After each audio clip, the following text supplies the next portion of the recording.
Kalbiname Šaprą, vieną seniausių mūsų stovyklos dalyvių. Šaprai, sakyk, kaip patiko stovykla? Labai gerai, geriausia iš visų 3 metų. Tu jau važiuoji čia 3 metus iš eilės, ar ne? Taip. Ha, pasakok, kas labiausiai patiko? Žmonių bendravimas, labai šiltai visi priėmė, labai fainai. Susiradai daug naujų draugų? Taip, O senų? irgi susiradau, prisiminiau juos. Kas buvo smagiausia mūsų stovykloje? Žaisti krepšinį. O kaip pasirodymai ant scenos, tu esi mėgėjas padainuoti, pašokti? Nežinau, negaliu atsakyti šitą klausimą.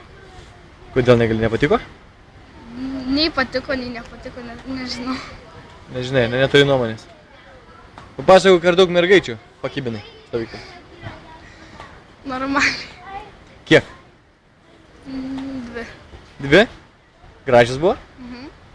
Apsikeitei telefono numeriais? Per Facebooką apsikeitėm. Per Facebooką bendrausit, ar ne?